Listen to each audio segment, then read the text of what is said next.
Hey guys, and welcome back to my channel. I know it's been a while since I've posted a video. I actually moved recently to a new state, and it's just been kind of unsettled, and I haven't really found, a good place to film, but I thought I would just start with a short video looking at this little book, Rodin, Sculptor, by Hélène Pinet and Marie Sellier. I think it might be meant for kids, but it'd be nice to look at. I do like the format of this book being kind of almost, what is it called when things are extremely landscaped? CinemaScope? I don't know. Me trying to sound smart.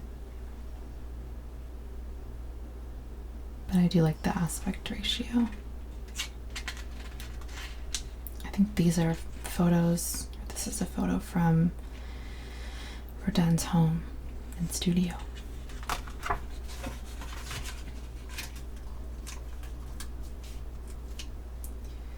So this book,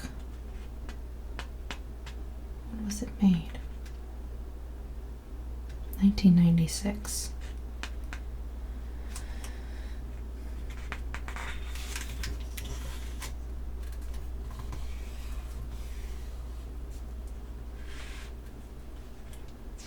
Some hands intertwined. And again, I said this is meant for children, so the narrative could be significantly simplified. A nearsighted boy.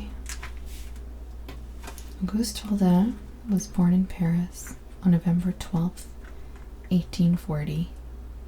He's a Scorpio. What kind of child was Auguste Rodin? The untiring sculptor, the relentless worker, a bright, enterprising, brilliant, and resourceful boy? Not at all. Damn. Auguste was a pale and delicate child, a dreamer. That was what the book about Monet said as well, right? His father, Jean-Baptiste Rodin, a police inspector, was desperate. Why was Auguste so slow? Never had a boy been known to take so long to learn how to read and write. By the time he was 9, he'd practically learned nothing at all. Things were just as fuzzy in his mind as they were before his eyes, because in fact Auguste couldn't see very well. He was nearsighted, and as he had no glasses yet, he lived in a kind of a haze. The little boy managed, though. He used his hands to assist his uncertain eyes. He learned how to touch. This is the first known work by Rodin, the bust of his father. Wow, that's impressive. This is his mother, Marie. And there he is at 1.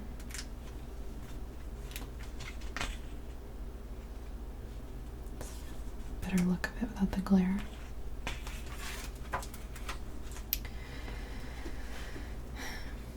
A piece of clay. While Auguste was forgetting to learn how to read and write, he was drawing. He would put his nose right up to anything he could get his hands on and copy it. When he was 14, he was sent to the Petite École. Today it is the École des Arts Décoratifs, the decorative arts school, where he could wield the pencil as he pleased. He copied antique sculptures and masters' paintings. He drew horses, trees, and clouds. He stood out and was encouraged. But he had a different calling, a calling he fell upon that day when for the first time he was handed a piece of clay. What joy! He felt he had been doing that all his life. Before he even learned he knew he would be a sculptor.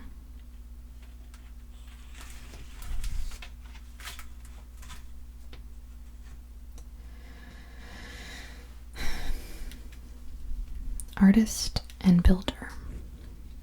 Sculptor, some occupation, mumbled his father. Messy, added his orderly housewife of a mother, asking her son, and when will you get rid of all these plaster casts? But Auguste was determined. At 17, he applied to the School of Fine Arts, the Beaux-Arts. Turned down, but not discouraged, he applied twice more, to no avail. So he gave up. If they did not want him, then he would have no teacher. He became a builder's apprentice. During the day, he earned his living by making plaster ornaments to decorate walls, ceilings, and facades. At night, he worked for himself. But soon his employer grew wary of this over-inventive lad who made up some strange motifs that had captured his fellows' admiration. No trouble at all. Rodin found a new employer. This is a neat little sketch here.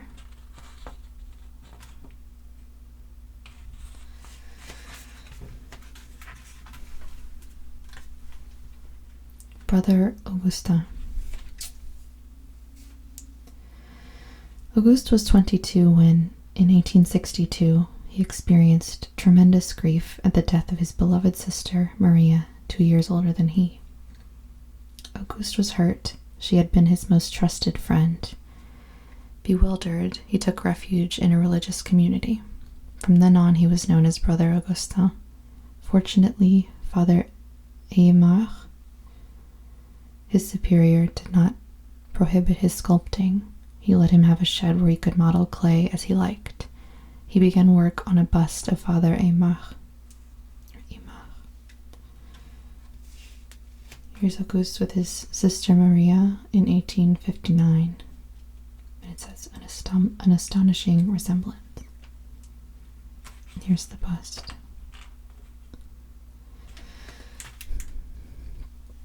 The result, however, was disappointing to the holy man, who felt that the way his hair was bunched up on each side of his head made it look like he had horns, like the devil. He asked the young sculptor to level it down, but Auguste, who had recovered strength and self-assurance, refused.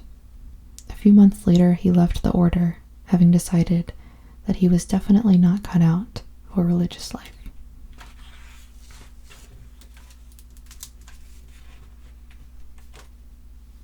BB. Auguste came to have his own studio, a very drafty stable. Winters in it were harsh. It was cold and his fingers froze, but the rent was not too high. High enough, yet for the young man not to have enough left over to pay a model at the going rates, so he managed with Bibi, an old man with a broken nose. He was a kind of neighborhood tramp who hired himself out for a few pennies. At first, Auguste found him so horrible that he nearly gave up. Then, little by little, as he worked, he realized he had been mistaken. Bibi was beautiful. His was not the clean, smooth, irregular beauty of a Greek god. It was a wild sort of beauty that dwelled in the deep furrows of his face, the beauty of those who have lived and suffered.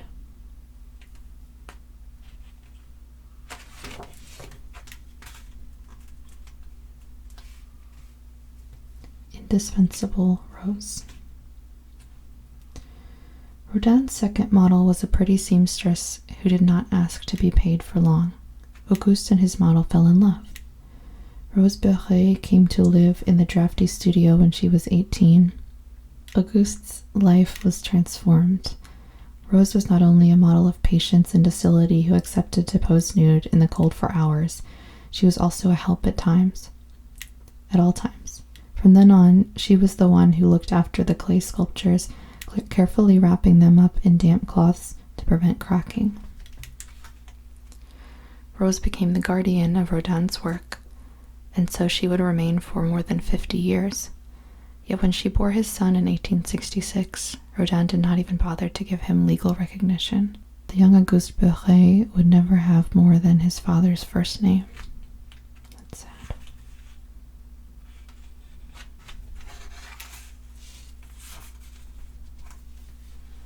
In Belgium. In Belgium, Rodin painted many landscapes. Lucky Rodin, nearsighted men were not sent to war. When war broke out in 1870 against Germany, then called Prussia, Rodin was declared unfit for service. As soon as the roads were cleared, he went to Belgium to join up with the sculptor Carrier-Belleuse, whose assistant he had been and who had just opened a studio in Brussels. Rodin was relieved to find work, but not at any price. He refused to let his employer sign the sculptures he made, which made him lose his job. Soon he joined up with another sculptor and was able to go on with his work. But life was far from easy. He often had to sculpt a portrait just to pay a doctor or a pharmacist's bill. Later he would remember his 6 Belgian years as the best years of his life, although he admitted, "I worked hard over there." This is a bust he made for a doctor to thank him for his care. And this is Rodin wearing a top hat.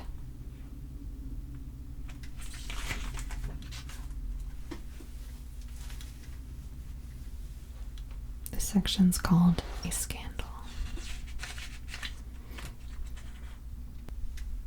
Rodin had been in Brussels for 5 years when he got a young soldier to pose for him standing. He worked relentlessly for a year and a half. He wanted his statue to look alive, not seem stiff and rigid. The result was beyond his expectations. The first time the statue was shown, people found that it looked so alive that they accused Rodin of having molded it directly on his model. Rodin was indignant. In his defense, he circulated pictures of the young soldier in the same pose to show that his statue was not a mold, but an inspiration of the model. He was offended that his creative talents had been questioned. He did not suspect that, in fact, this scandal, so distressing to him, was fantastic publicity. From then on, his name was known to everyone. Rodin learned one lesson from this incident. His next sculpture would be more than life-size. Oh, that's interesting. I didn't know that. In Belgium, Rodin, the Parisian, discovered nature and the joy of endless walks in the countryside. Luckily, Rose shared his taste for walking. Together they walked briskly down miles of paths and roads, through fields and forests. In 1875, when he had been in Brussels for nearly 5 years, he suddenly felt like taking his steps even farther. He went all the way to Italy on foot. Wow! Sometimes by train. It was a long way, but Rodin was not afraid of a challenge. At the end of the road, he found his reward, Michelangelo's statues. As soon as he got to Florence, he began to study the master's work to the smallest detail. He analyzed each sculpture, sketching it both from memory and on the spot, trying to understand. To Rose he wrote, "I think this great magician is leaving me some of his secrets."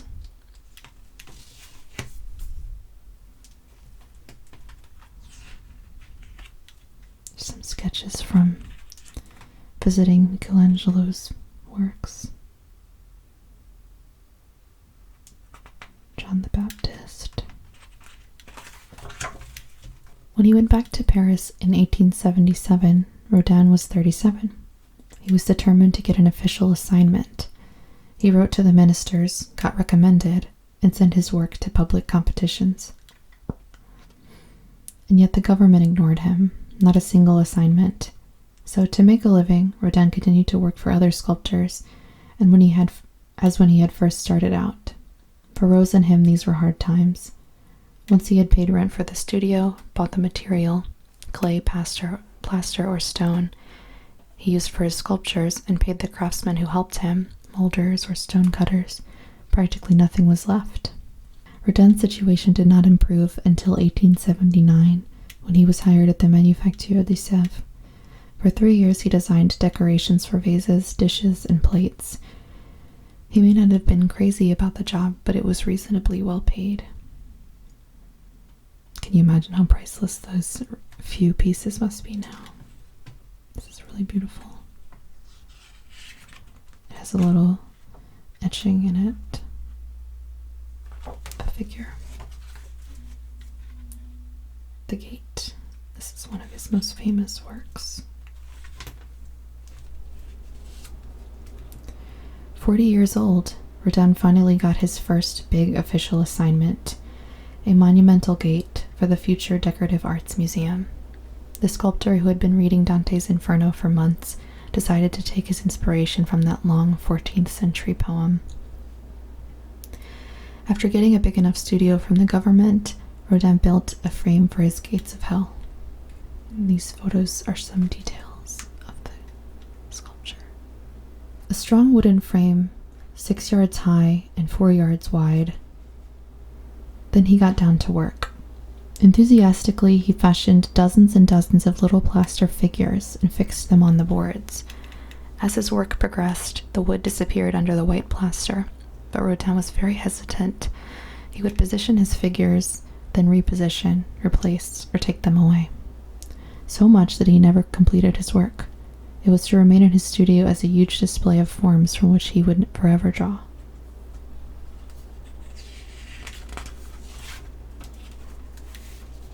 Capturing movement. When Rodin was not modeling, he was drawing. Drawing, he said, is the key to knowledge. Dante's Inferno was his inspiration for the hundreds of sketches in his cheap schoolboy notebooks.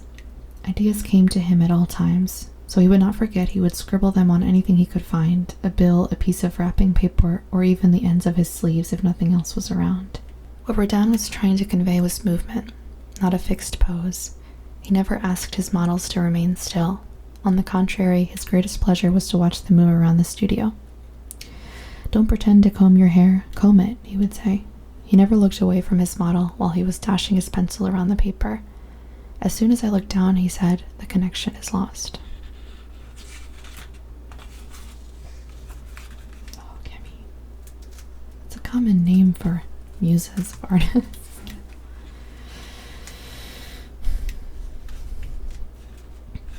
I don't know if you guys have ever seen the movie Midnight in Paris, but there's a whole scene where this pompous guy is trying to tell the Owen Wilson character that he's wrong about Rodin. It's funny. I recommend it. It has the former First Lady of France. Can't I remember her name? Carla Bruni. Yeah. That's a cute movie. Okay, anyway. Rodin was 42 in 1883 when he fell to the charms of one of his young students. Her name was Camille Claudel. She was 18, beautiful, intelligent, and determined. She soon became the sculptor's talented assistant. Rodin trusted her to the point of letting her model the choice pieces, the hands and feet of his statues. Wow. He was crazy about her, and she loved him passionately, but Rodin could not leave Rose, and Camille wanted to fend for herself. They separated in 1898. And there she is in the studio. Many years later, Camille, alone and fragile, was committed to an asylum, where she would remain for 30 years till she died. Today there are some strong, sensitive pieces by the young woman who, in the shadow of Rodin, managed to make a name for herself as a sculptor, and some beautiful portraits of her by the master. Yeah, this is one of the versions of the kiss. I wonder if we saw any Claudel sculptures in the National Gallery vlog. I don't remember, but there's a lot of sculptures there. Here's some pellets.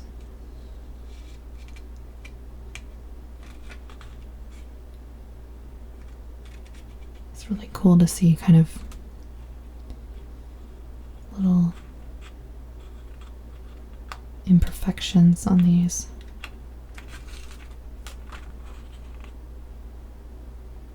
This is the face of Anako, the small Japanese dancer. This is Camille.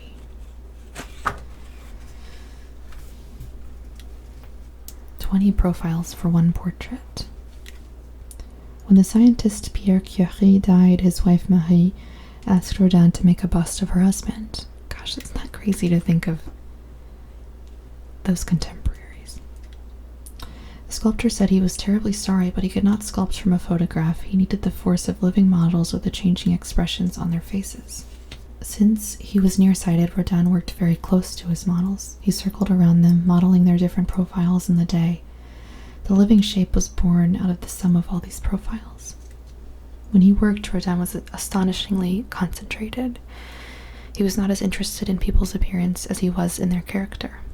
Sometimes his models, who were used to seeing themselves full face in a mirror, felt frustrated. They would have liked to be attractive, smooth, and insignificant. Instead, they discovered they had a large nose, a receding chin, or a small forehead. Yeah, oh god, that would be so upsetting. This is a bust of Anna de Neo.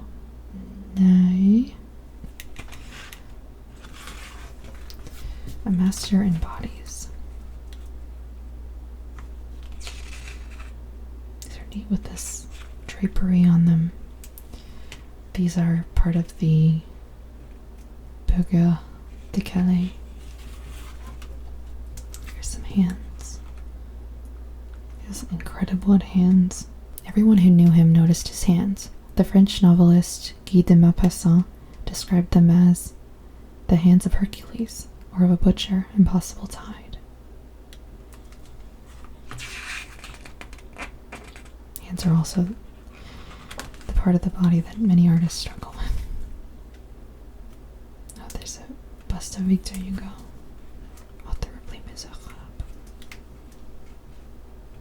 It's in Balzac. I think this might be at the BMA, actually. In their sculpture garden, or some version of it. Maybe not. Maybe I'm imagining that.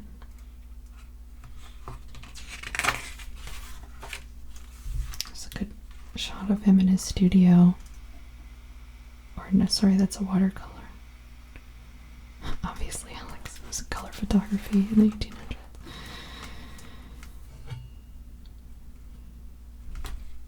A sculptor's studio, no matter how big it is always too small.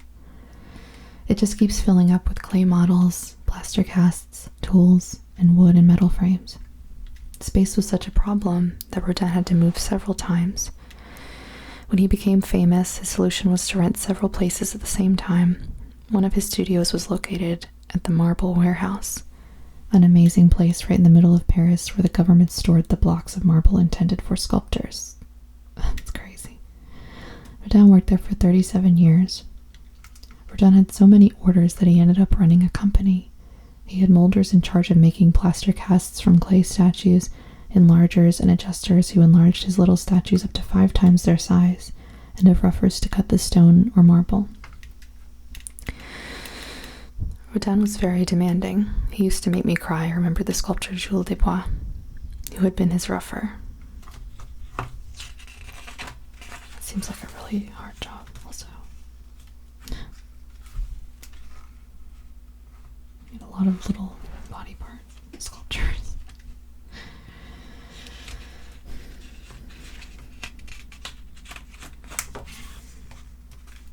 Plaster variations. Wow, that's incredible, isn't it?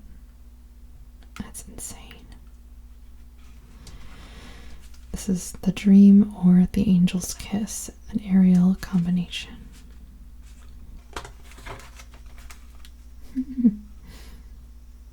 It's about him kind of combining household objects with his little sculptures. This one is a snake.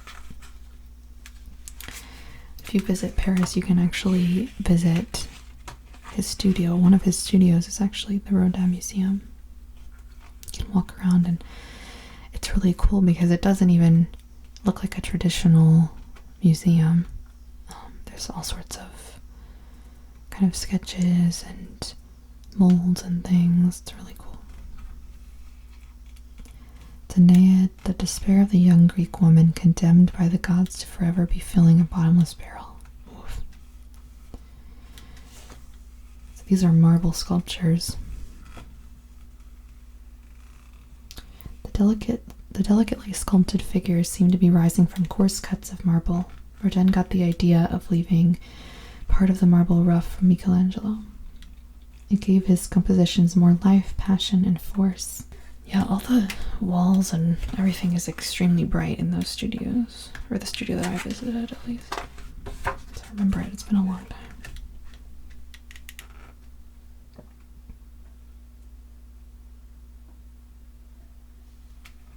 It's about some of the women he sculpted. There's Sanako again. At the turn of the century, having one's portrait sculpted by Rodin became the thing to do. Many famous politicians, musicians, writers, and artists of the time filed into his studio. Most were women. They were attracted by Rodin's kindness and gentleness. They sat for him patiently, sometimes more than 50 times for the same portrait. Oh, here we go. A museum, finally. Rodin, whose studio in Meudon had already been indicated as a museum in travel guides of that time, had been more and more seriously considering a proper museum. He had some fairly set ideas on the way his work should be displayed, and he dreamed of a place where his sculptures would all be under the same roof. In 1908, on the advice of the poet Rainier Maria Rilke, he moved into 2 rooms of a private mansion, the Hotel Biron, in Paris. After having been empty for a long time, the 18th century villa was now occupied by young artists who would later become famous. The poet Jean Cocteau, the painter Henri Matisse, the dancer Isadora Duncan. When in 1912 they were all evicted, Rodin refused to leave. He offered the government a deal. He would donate his work in exchange for having a museum at the Hotel Biron. After 4 long years of hesitation, the deal was finally accepted. And there he is at the door of the hotel.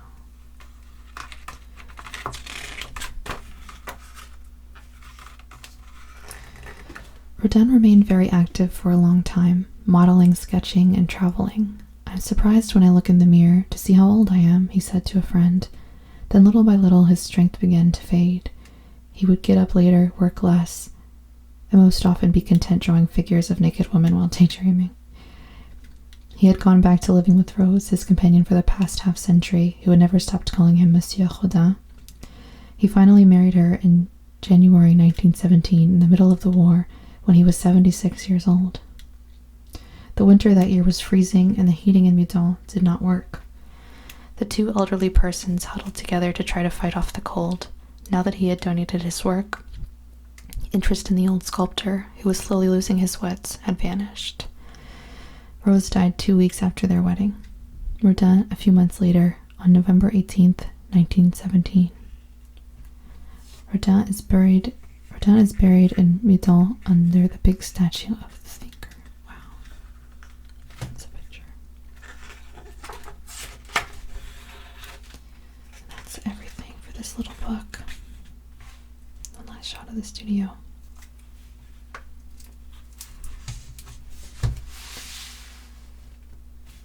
Well, thanks so much for hanging out with me for a little bit as we read this book. It was a little simple, short, but needed something easy to just start again. As always, if you have any comments or suggestions for different artists you'd like me to cover, please let me know, and I'd be happy to do so. Take care of yourselves. Have a good night. Bye.